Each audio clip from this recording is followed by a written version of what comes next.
perkara tindak pidana korupsi. Yang pertama, Desa Pertanahan Kecamatan Lebak, Kabupaten Muara ini, tahun anggaran 2000. Kejaksaan Negeri Muara Enim melakukan penyelidikan 2 kasus dugaan perkara tindakan korupsi terkait APBDes dan pembangunan siring di kawasan Semendo. Kepala Kejaksaan Negeri Muara Enim Rudi Iskandar mengatakan, 2 dugaan tindak pidana korupsi sudah masuk tahap lidik, di mana tim dari Pirsus sudah memeriksa saksi-saksi. Sedangkan 3 perkara lainnya belum bisa dibuka sebab masih tahap penyelidikan. Takutnya akan ada aksi menghilangkan barang bukti jika berita sudah tersebar. Ada 2 kegiatan di penyidikan dan ada 3 penyelidikan.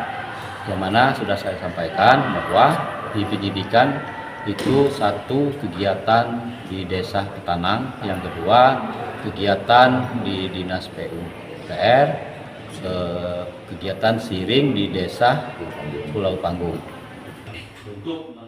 Ditambahkan Anjasra Karya, Kasih Intel Kejari Muara Enim untuk kasus APBDes. Sudah kita lakukan penggeledahan dan sekarang memeriksa saksi.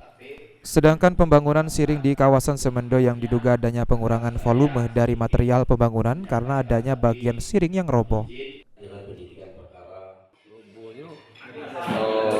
Pembangunan di 2023. Kami ke sana di bulan Agustus atau September. Ya, ada beberapa titik yang roboh. Karena volumenya terpasang cuma 50,62%. Untuk perkara APBDes ditafsirkan potensi kerugian negara mencapai Rp810.448.644.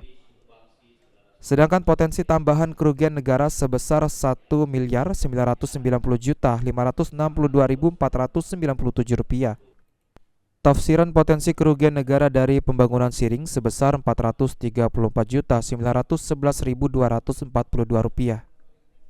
Angka ini setelah dilakukan perhitungan volume fisik pekerjaan oleh ahli konstruksi. Mardiansyah, PAL TV.